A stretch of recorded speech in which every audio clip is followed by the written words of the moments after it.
you to come now,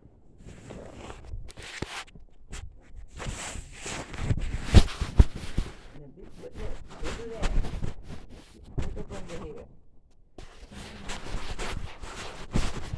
See this metal rod? That one. Yeah.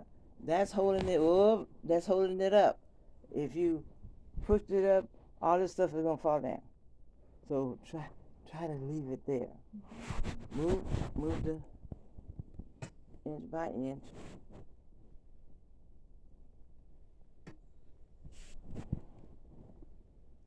That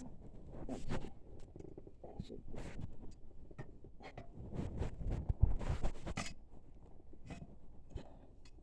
Okay. Put the paper. Okay. Look at all this stuff up under here. How's this? Who did I? Look at all of this. Would you look at all of this? You can just keep it off. And this.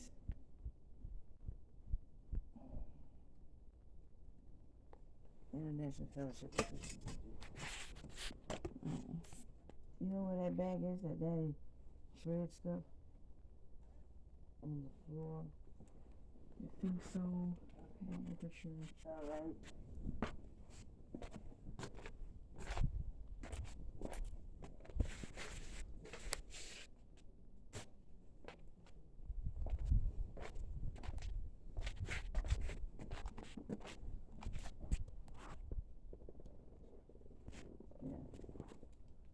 Amelia, I'm saying, talk to me before you talk to Dad. Okay.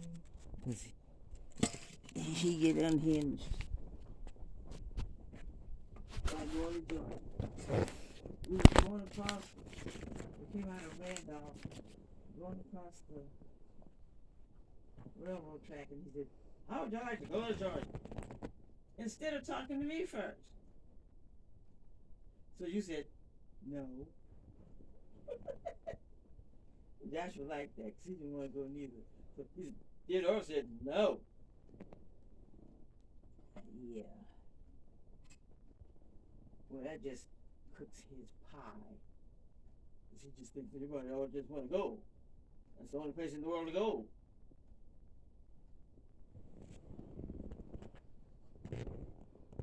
And he would rather forget the fact that I'm not socially happy about going to Georgia. And he's going home, so he don't really have to think about how people respond to him at home because he's brother and everybody loves brother.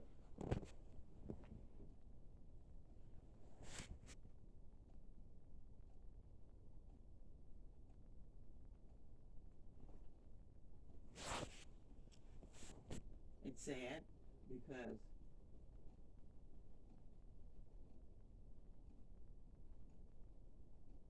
fan yourself. You used to people making a big deal and saying woo-hoo and brother's home and you know he's used to that and it's leaving because he was the baby of the family. He was. So when he was in the military, everybody was woo-hoo, brother's in the military. And they've been dropping and dying one by one. And so now it's just barely anybody to recognize that he went in the military. Well, now many nephews and a couple of nieces, I think, has gone into the military.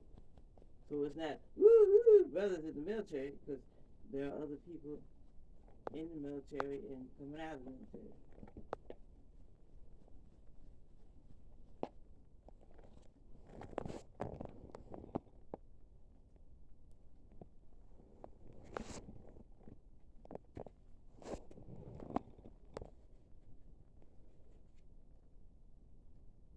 It's sad to try to recapture what has happened in the past and try to bring it into the present. It's changing. Life changes.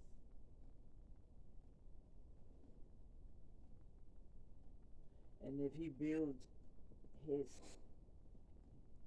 what is it? Build his ego on people saying that, oh my goodness, brother's in the military. If he builds his ego on that, it's going to fade because they're dying. All his sisters has died except for one. And he started out with 5, 6. So he has to replenish his ego with God, his work for God that God wants him to do, to give him a purpose in life. He's not in the military. He sees people that was in the military with him when he goes to the commissary. And they stand there and talk to each other for an hour. And the post office. A lot of military people retire from the military, they go work at the post office. So that's his connection. And if he doesn't see that Joshua, you took the water away. Yeah. He doesn't see that Joshua has not been in the military, and when he wants to go to the commissary or to the post office or whatever, Joshua wants to go with it, and he didn't want Joshua to go with him much because they got a bad mouth. They curse, they say ugly things, and I mean, they are horrible men in the military. And that's why they don't want women in the military. Because women have to correct them, and they just, they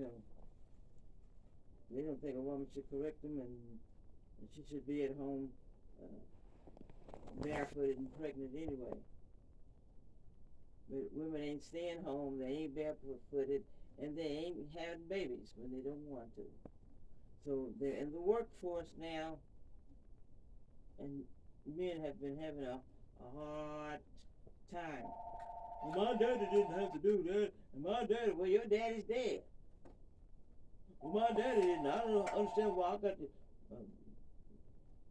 I got to communicate with her, and she's weird anyway. It's an upheaval,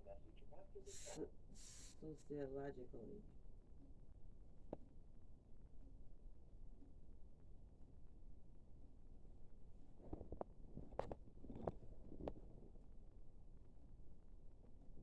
And it's right that he spend time with his son and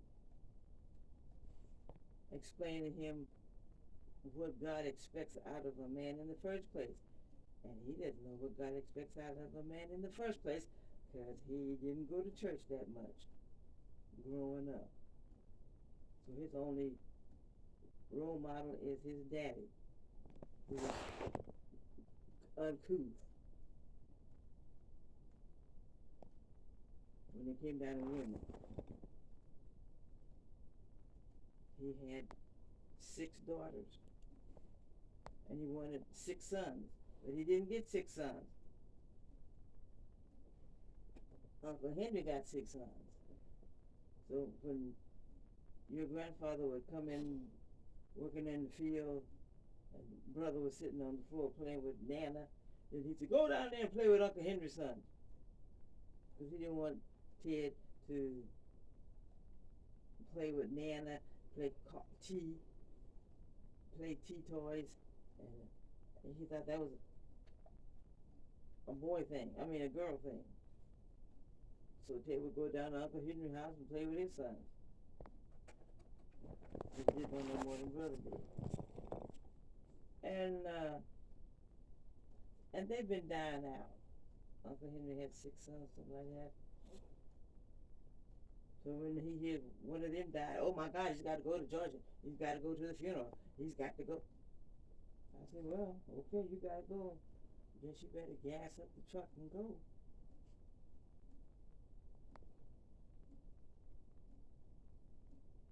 All that rigmarole and time has been passing for Joshua.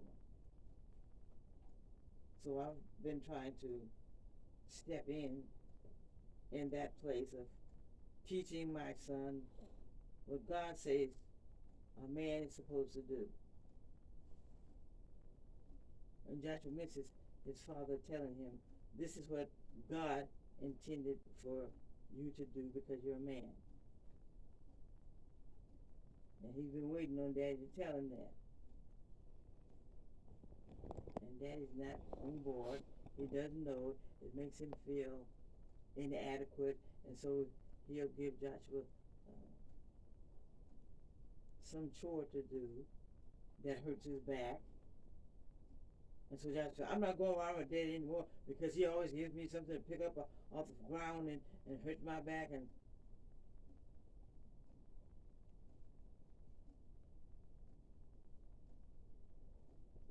so you have a bunch of loose ends that need to be tied up. Are you listening? Sorta, kinda. What? What do you want me to do about that, Mama? Well, I'm telling you, it's not your fault.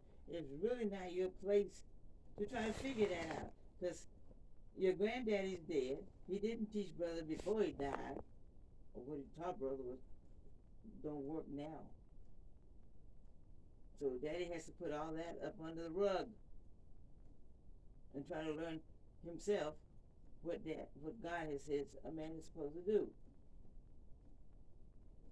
So that's a loose end.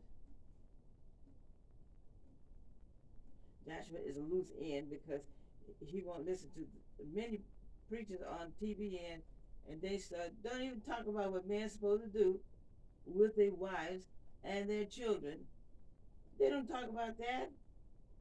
And when one of them do, I say, oh, Josh, come listen to this. Come listen to this. And by the time Josh would come, he's there on another subject. But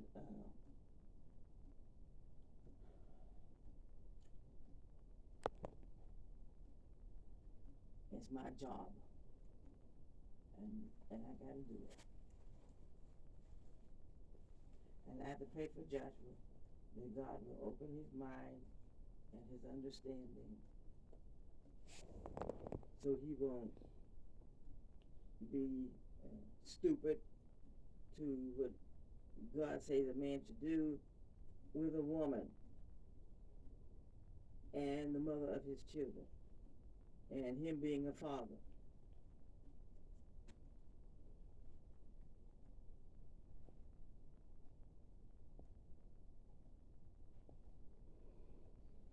I have to pray that prayer. I have to pray for you because what you should be getting from your father as a role model to look at other men, prospect of what's the word? A fiance, a person that you might want to marry. He doesn't give. So I have to find a Bible study that explains what your father, like Osteen says about how he treats his daughter. He says, I'm very chivalrous with her. I open the door for her. He don't raise his voice. He encourages her. He says, and so the man that she's will be looking at to marry, he's going to have to come up to that level of masculinity. So she's got a hard road to follow, and she may not want to be bothered with a man anyway, because most of them haven't been taught, they haven't been raised properly, and take Hollywood for their role models, and they'll act like they're so nice and respectful and everything. And after you get married, then they start peeling that onion down, and you really get to see who they are. So it's important for the girl to, Mama say, go around his people, see how they treat him, see how he reacts, and then you'll know how he will react with you. Don't marry him right now. Take your time. I said, okay, Mama. So this is what I have to work with as a wife of a husband who don't know anything but military. And by the way, that don't teach you how to be a good father. Mm-hmm. And then with his son, who's supposed to be autistic. I don't think he's autistic. I think they all of them are autistic, because they still feel like women are supposed to do what they say and don't question them. I'm so sorry. That's the wrong role model. Wrong role model. And sometimes when I get fed up, I like a volcano, I have to let it blow. Because Joshua's looking at it, Joshua's depending on him, and here you come. Now, I said all of that to say this. You, I don't know if you're just being nice here at home and you think you gotta tell me, well, okay, Mama, I'm going to the bathroom now. Okay, Mommy, I'm coming out the bathroom now. Okay, Mama, well, I'm gonna work in my room now. Okay, Mommy, I'm gonna wash dishes now. Okay, Mommy, I'm gonna. You should already know how to do that, and you don't have to broadcast it to me. What you gonna do? Mm-hmm. Unless you're gonna go to the store with Daddy. Then you, if I'm laying in the bed in the back room or somewhere, then you come tell me, hey, Mom, I'm going to the store with Daddy. Okay. And he's pretty good at, what you want me to get from the store? And what you want me to get from the store? And what you want me to get from the store? Like, I haven't even written it and put it on the calendar. But he can look at the calendar at the bottom and see what kind of meat we should be eating. Nope, can't do it. What you want for dinner? He just got through asking me that before he left. What you want for dinner? I said, if I know what day it is, then I can look at the calendar on the bottom and tell you. So I said, fish. Bring some fish home. And he may go to the commissary and get some raw fish.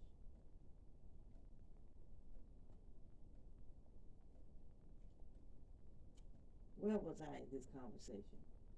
Talking to you about Daddy. So, you see, since he and I are not on the same level in God, then I have to bring him up to that level and tell him Theodore is thinking about going to Austin for a college class, which sounds good, but the thing about it is it's in Austin, and we're in San Antonio. If you sign up for that class, you will have to stay in a dormitory, which shouldn't be a bad thing, except for you may have a crazy person. I said a crazy person in the room with you. They may fight you, they may curse at you, they may steal your stuff, they may, you just don't know who you're getting when you get in a dormitory.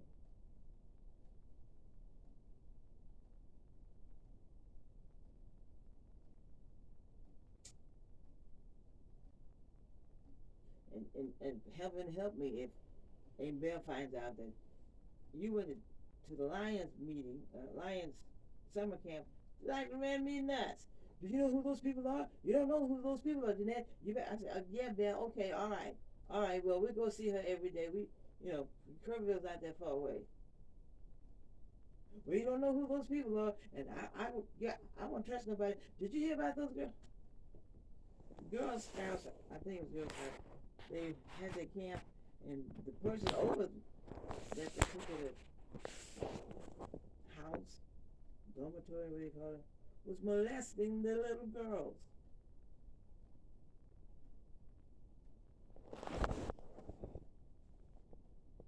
So she was, you don't know who those people are, and I heard like those little girls were being molested. Can you imagine molesting a little girl like that? And I said, yes, yes, I know it's terrible. No, but we're gonna see her.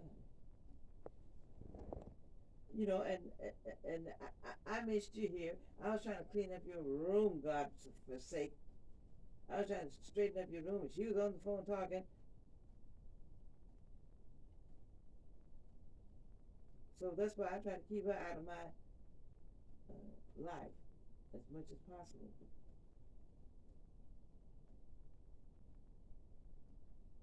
She's no help for me.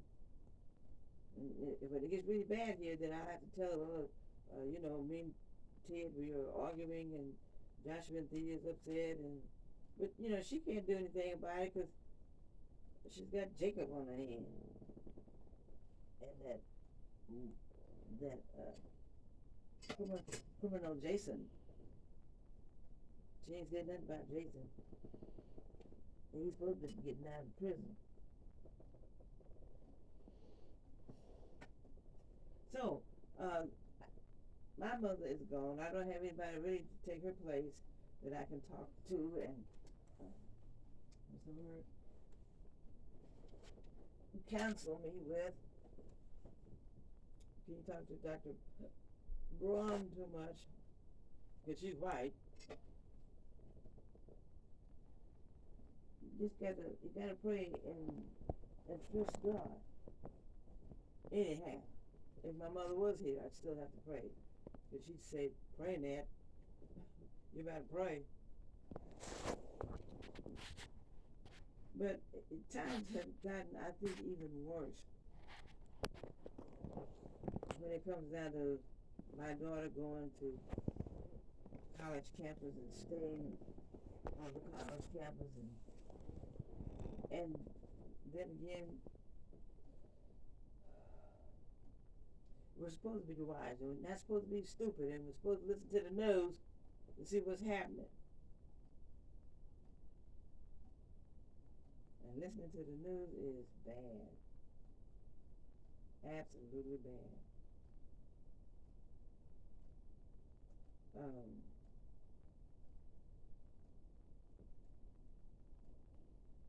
I don't like to fill your head with a lot of negative stuff, but there's a lot of negative stuff that needs to be said, so you won't be,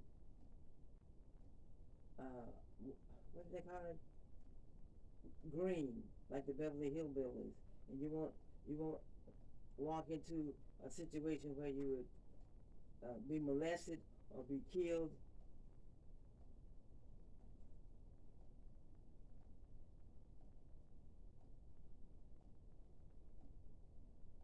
Or in an argument about religion.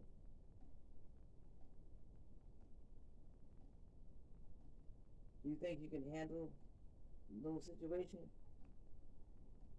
If you went to this F6G, whatever that thing is, and you get into a dormitory and the girl that you sleep in the same room,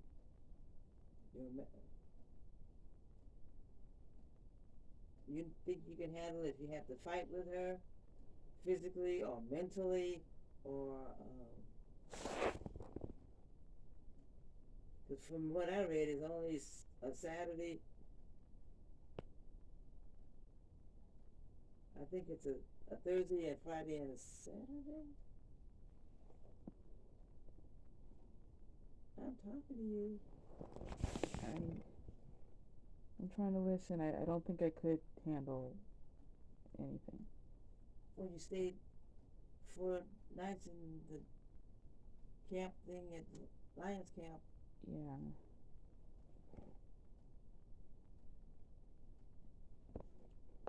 helped a bit that it was at least supposed to be fun. What? Yeah. Trying to think back on it, some of the girls were kind of pushy. Yeah.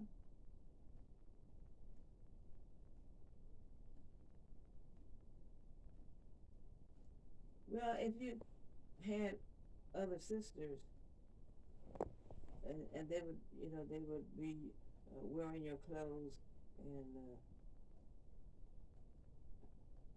moving your stuff around, and you'll be upset because they touched your stuff, or they're wearing your underwear or your shoes.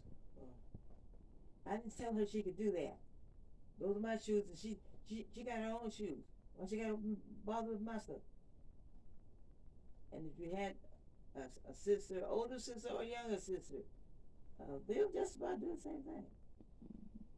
The younger sister will go through your drawers and pull out stuff, and you say, "What are you doing? That's my stuff. Leave my stuff alone."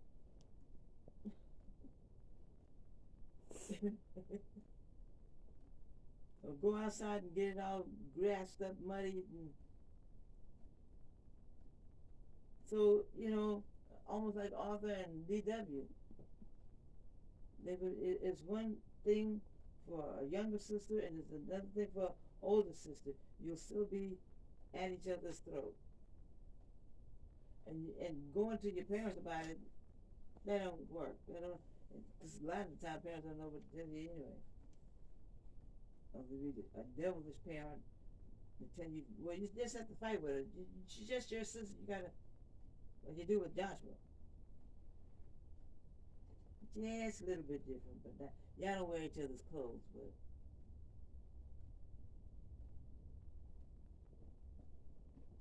he still don't want you going in his room, and you don't want him going in your room, taking stuff out. So,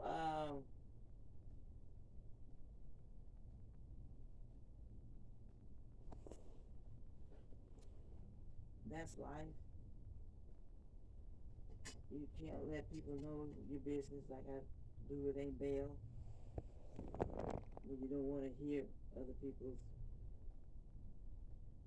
Sometimes it's good to hear their advice, and sometimes it's not. That just comes with wisdom.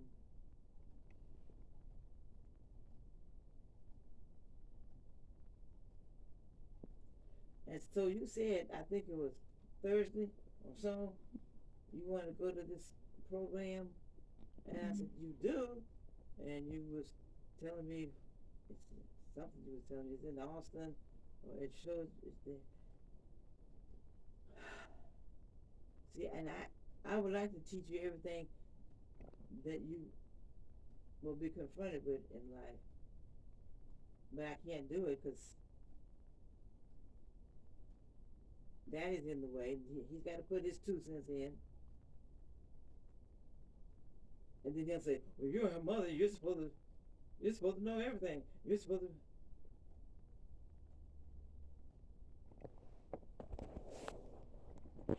But still, he'll have a critique of what I should be saying to my daughter, as if he's knows how to raise a daughter. But if we pray, God will smooth out the rough surface, and He will make everything okay. But He has your back, and He will defend you, and He will fight the devil off. He will fight off the devil. Now, you printed out some information about the thing. Yes, I printed information. I thought that was the application. Yeah, it is. But the application got some information on it that they expect for you to do. Mm-hmm. Now, where's the application? I think it's in the dining room. I'm gonna go look.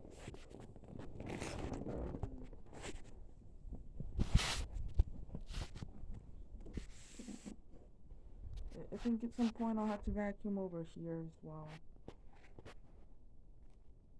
Where is the vacuum? In the dining room. You want a vacuum over there? Well, yeah, there's cashews and crumbs that it's uncomfortable even with shoes on. It is? Yes. Alright. Now, before you get the vacuum cleaner, give me some food. Oh, look.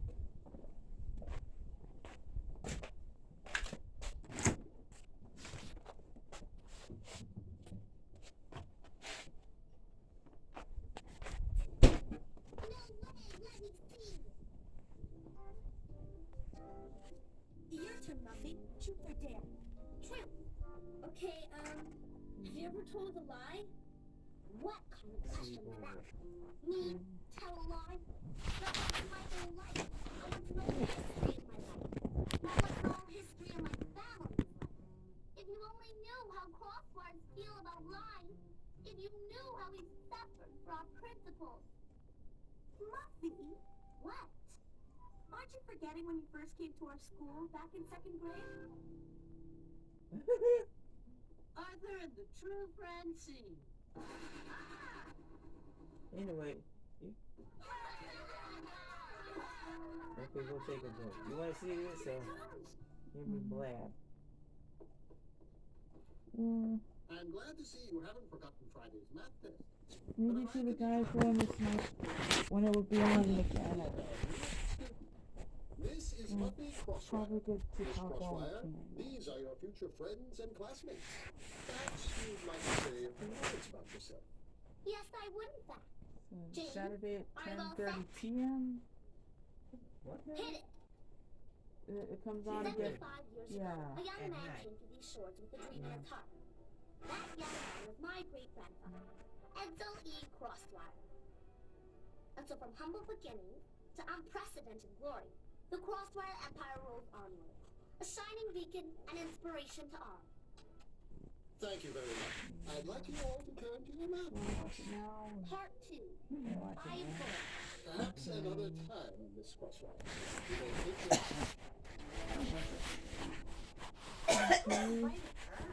Like what? Francine.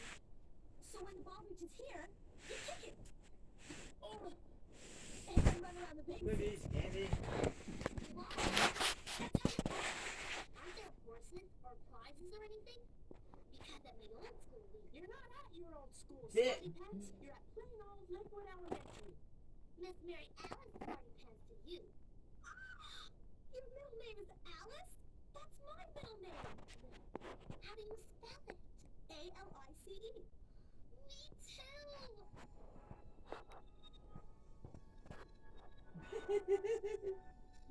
Oh Are my you guys goodness. playing or not? Huh? No, girls. I've never had a best friend before. Me neither. This is where I keep my treasure. I've been everywhere in the world. I've been to my grandmother's house. She lives in Venus Bracelet. I got it from a cannibal in Antarctica. It's one of a kind. It's beautiful.